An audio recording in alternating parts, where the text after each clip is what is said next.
Hello, everyone. This is Robert Newkirk, and I'd like to welcome you back to our YouTube channel entitled Budgeting in Three Dimensions. See, the world economy has shifted, and it's shifted in such a way that we're not ready for it. See, that dollar is precious, and we have to learn how to keep it.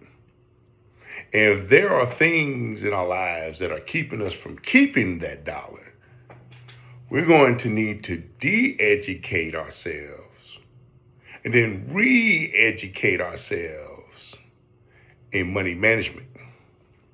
Because the dollar is slippery.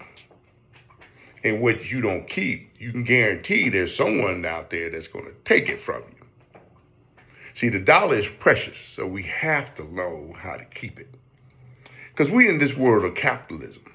And capitalism is derived from the Latin word, caput, which means use your head. So if we're going to be successful in capitalism, we have to use our head, which means we need to be financially educated to keep that dollar. Now keep this in mind as we continue to address the following money myths that could be holding us back. And if they're holding us back, can you de-educate and re-educate yourself so that you can keep it? We're about to find out. So stay tuned. Money management myths. Number 2, stocks and risk. What is a risk and how can you take advantage of it as an investor? Money management myth number 2, stocks are risky. There's a little bit of confusion with that statement because what your definition of risky is probably is not the same as the definition of an investor risky. You're saying stocks are risky because you don't know what context in which to use stocks in your portfolio. But guarantee you that if you take our course, you're going to see where stocks actually have a place in your investment strategy that is absolutely necessary for you if you want to have it all. So what is risky? What we do is we're going to learn how to minimize the risk. So it's not going to be risky. Life is risky. Stocks are a part of life. But that doesn't mean that I'm going to exclude stocks because they're risky. I got to live this life anyway. But we're going to learn how to mitigate that risk so that you can put it in your portfolio and not abuse it, but use it to help multiply your earnings and allow your money to make money for you. Money management myth number 3. Index funds are a guaranteed mediocrity. There's a whole lot of deception in what that says. And I actually used to believe that when I first started investing. And I got burnt by it. Why? Because index funds is the same as if you were to tell that to the tortoise when he beat the hay. Because if you try to beat the market, there's a lot of opportunity to lose. Whereas the index fund is going to perform as the market performs. And in our course, we're going to tell you that, and I'm going to give you a secret.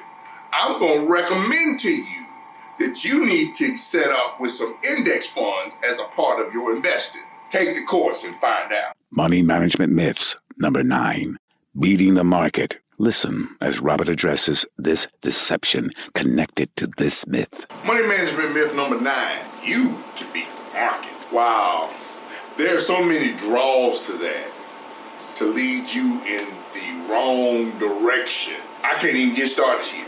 Very few funds, management companies, hedge funds, etc. actually get to beat the market.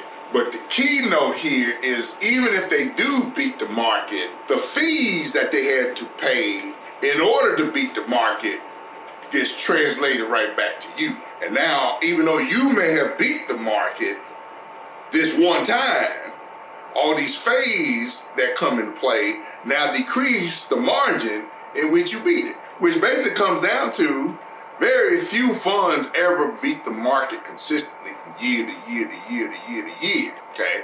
And the ones that do, they try to make their name from it while they're doing it.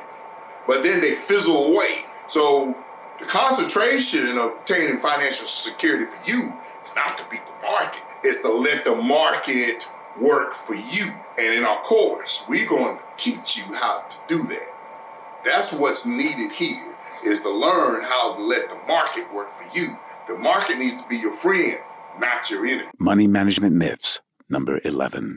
Mutual funds. General presumptions of success are dangerous, and Robert exposes the truth about this myth. Money management myth number 11. You can't go wrong with mutual funds. This is one that I learned the hard way.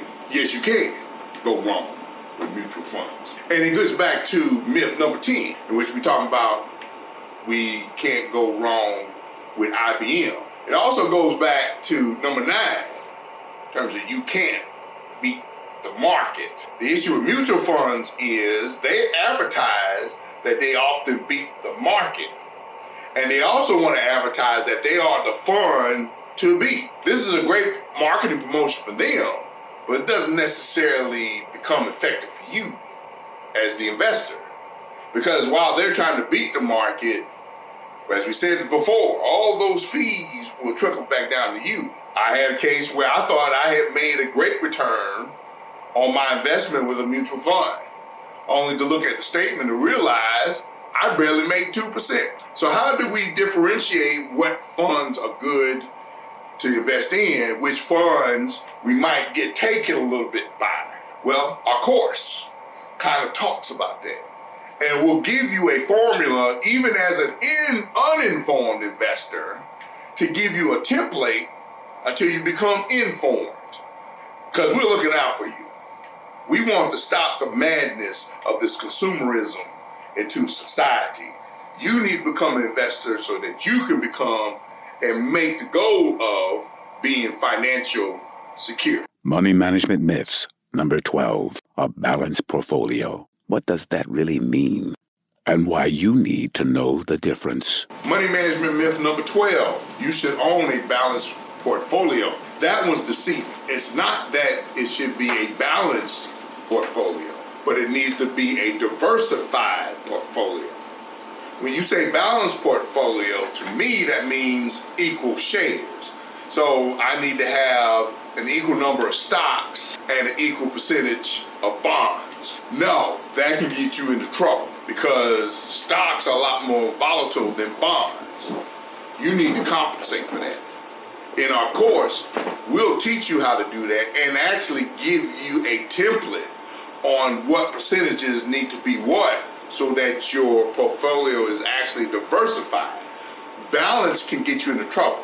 So in other words, if you had a balanced portfolio back in 2008, you may not have much of a portfolio at all because both of them went down. But we're going to teach you how to do this and do it correctly so that you can get in the game and achieve your goal of financial security. Money management myths. Number 14. The assurance of a 10% return on your investment. Join Robert as he addresses one of the biggest investment myths and why it's not true. Money management myth number 14. Your investments will make 10% a year. That's a possibility, but I wouldn't necessarily bank on it because money doesn't necessarily work that way. It's not that clean. We could make 10%. We could also make 7%. There is a possibility we might make 20% in a year. But the bottom line is you need to have your money working for you so that you are in position to make money. Because one of the principles is don't lose money. We got to make money work for us. And so in that aspect, you may try to forecast based on 10%, but you also need to forecast based on 5% so that you have a range of where you're trying to go versus an exact science. So that's where that needs to be changed. And that myth is not case because it could be some down years. But ultimately, we want to make sure that we are achieving for the long haul. And that's where the course will get you such that your tolerance will be changed so that you can endure the short term and be able to gain from the long term. Money management myths. Number 15. Buy bonds for income. Join Robert as he helps you better understand bonds and why this myth is confusing. Money management myth number 15. If you need income, buy bonds. Nah, I don't like that. Reason being is because bonds are in actuality a loan. You are loaning money to the government or a company for a specified period of time. There's not any deal for income per se. So that's not a good design in terms of bonds being income. You actually are better off with stocks being an income, but you have to buy the right ones. In our course, we will tell you the difference between an income stock and a growth stock and a cyclic stock so that you can now put it all together, determine what you need, and if it's income that you actually need, go and get the right stock so that you can get that income over a certain period of time, whether it's quarterly, semi-annually, or year-round, whichever it may be. That might be the best investment for you, but you need to know about that. We will tell you. Myth number 17, you can find the next Magellan. Now, most people in the investment world know what that means when you talk about Magellan. You may not understand what that is. Magellan was a fund that was from Fidelity Investments back in the 80s that went off the roof in the late 80s, early 90s. They got returns that were just unbelievable. And my mentor actually would participate in the Magellan Fund. And he ended up doing very well. But to say that you can find the next Magellan Fund, how? Who knows what's going to come up next? It all depends on what the market's going to do. It all depends on what the financial world is going to do. It all depends on what the next technology may be. And we don't have control of it. So there's no need to actually try to go and look for the next Magellan. We just need to have a solid plan in which we know we can work no matter what season the market is in. And once we get that, we're now in position. And if by chance we stumble on the Magellan, all the more the merrier. But our course will tell you how to set up that structure and give you a template in which to go by as you become a financial wizard. But we need to know what that is so that we can even have the chance of becoming or involved in the next Magellan. This is Robert Newkirk, and I would like to thank you for tuning in to our YouTube channel. I certainly hope you were able to absorb some valuable golden nuggets while you were watching our videos.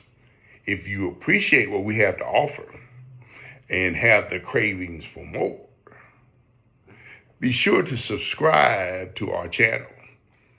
Also like and comment on our channel as you see fit, and stay tuned for more videos and updates as they come along. And also be sure to visit our website, robertfnewkirk.com. Thank you once again, and I look forward to seeing you on the next video.